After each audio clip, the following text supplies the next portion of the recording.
Hi, welcome to Sharing Secrets in the Kitchen. And today I'm new to the kitchen, and I'm new to you guys in the kitchen. But first, today I want to do a demo on how to prepare the perfect roast, baked roast. This is a top round roast, and I'm gonna just give you a demonstration on. These are some of the ingredients that I'll be using.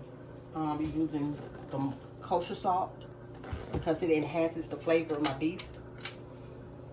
I also like the onion powder and fresh onions that I've already cut. You know, I don't need to demonstrate that.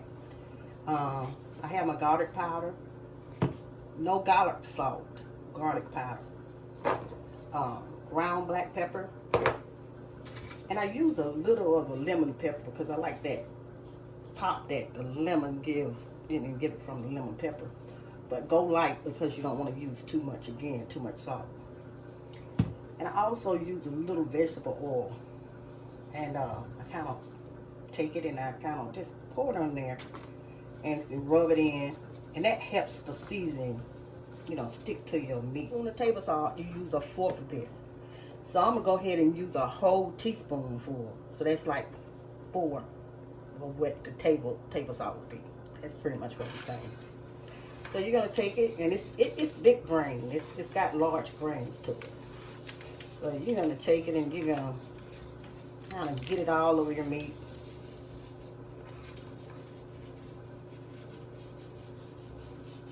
And I'm gonna put 1 teaspoon to each side. That's what I'm gonna do. So got that.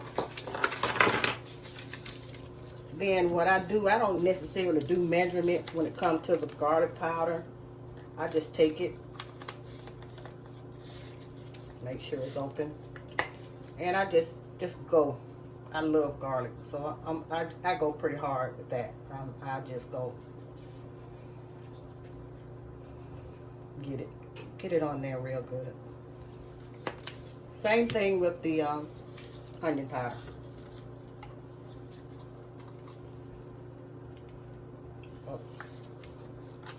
It's a little stuck in there sometimes, so you may have to get in there and move around and break it up.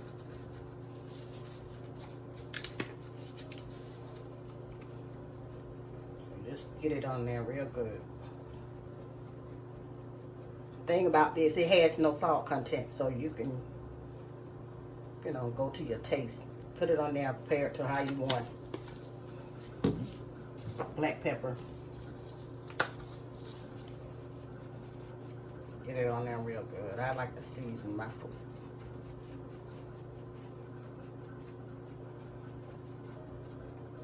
Okay. And this has pepper in it. Has a little salt in it too. So get in there and go kind of light on it. You know, I don't go as hard with that.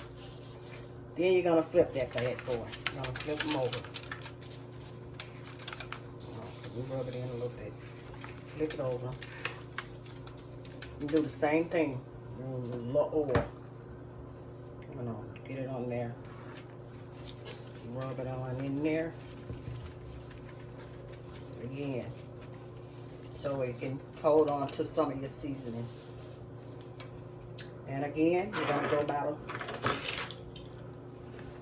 teaspoon.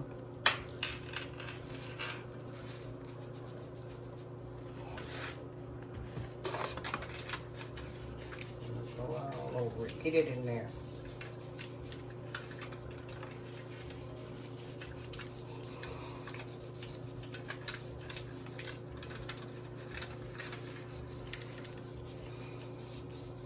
Okay.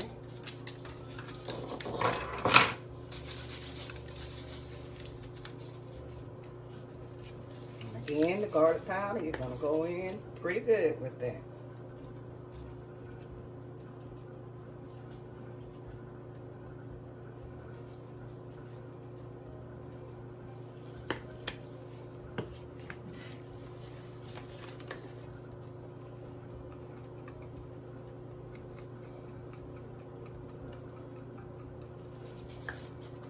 To pop that top off again. For some reason it want to cake up on me today. That's all right. We'll get around that.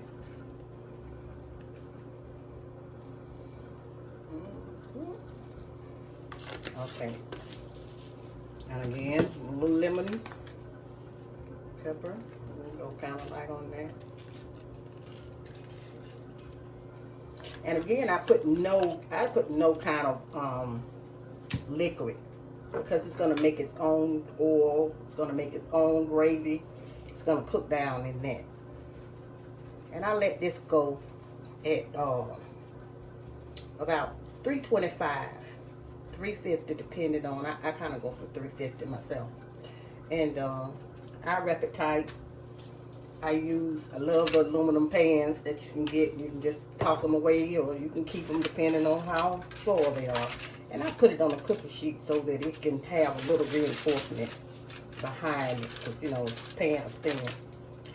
And then I just top it off with my onions. You know, I get the onions down in there and all the little empty crevices that I can find.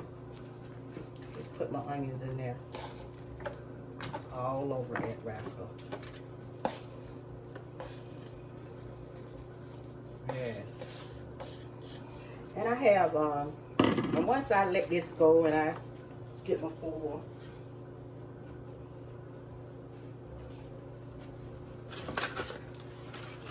I take that foil and I make sure I seal it really nice, tight as I can get it.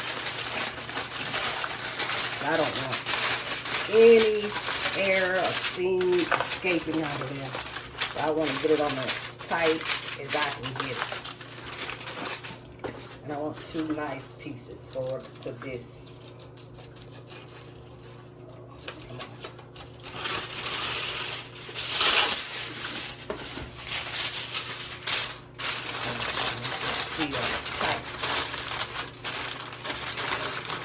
And I'm going to let this go in the oven.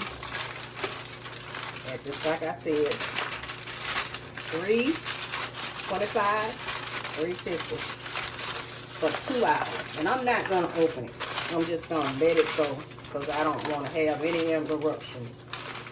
And we're going to come back here and we're going to look at it and check for the tenderness. It's good and tight, because you don't want any steam, anything come out. You want to keep all that in there to help tenderize it.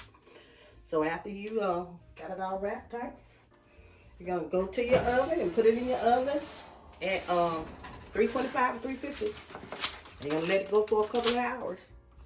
And you're going to come back and check for the tenderness to see if it's tender enough as you want. If not, I'm going to let it go, and we'll make that determination at that time to see how tender it is after 2 hours. It's like 2 hours and a half later. And this is what it looked like. You guys, do not stick a fork in it, because that's going to let out the juices. So we don't want to do that. This was like 212. This was like 233 pounds.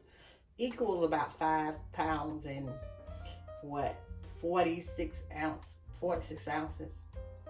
So this is the juice that we made. What I'm gonna do now, I already pre-prepped, cut up my carrots and potatoes to put in. So here come my carrots. And already it's fork tender, but again, just like I said, you don't want to poke it with a fork. It's already pretty much. All you're going to do now is just let your vegetables cook. Set in some water, because you don't want them to turn dark, brown, black, either. You're just going to take those and you're going to put them on top. And you're going to let this go for another like 30 minutes. 40 minutes at most. And they're going to be fork tender. But it's going to give it an extra flavor. It's going to also season your potatoes and your carrots. It's quite a bit of potatoes. I love potatoes. Yes, it's going to be delicious. And as I said, I'm gonna let them go. I'm just gonna do this, and you may want to also. Just go ahead and season those potatoes again, and those carrots.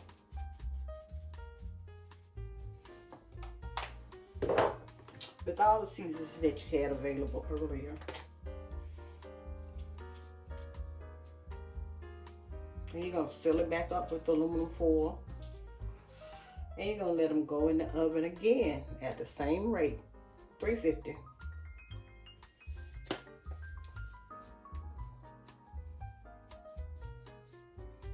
Looks delicious.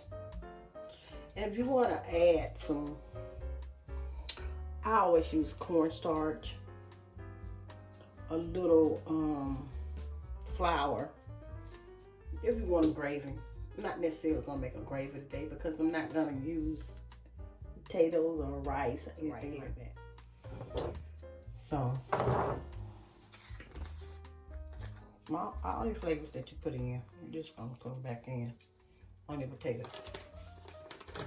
And again, you're gonna wrap it tight. Put it back in the oven and let it go for another half hour. And that sucker should be fork tender.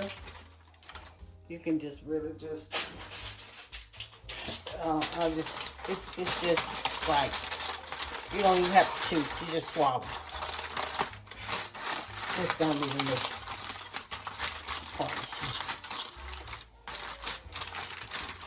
So like it's the finished product, and this is the way it's gonna look. Then putting the gravy on it because I'm not gonna use gravy today. I'll show you that on another day. But, and I have my tongs here because I'm not gonna see, as you can see, they are soft, they are tender, and it made its own juices just like I said. And I just reached in and I grabbed a piece of it, just broke right off, tender. And I'm gonna plate it up and let you see what it look like at the end of my video. However, you can like and subscribe, and just like I said, on different days I'll show you, you know, how I make with gravy, but I put no juices, no water, anything in there, and it's just fork tender. You're gonna let it rest about 15-20 minutes though. Let the juices distribute.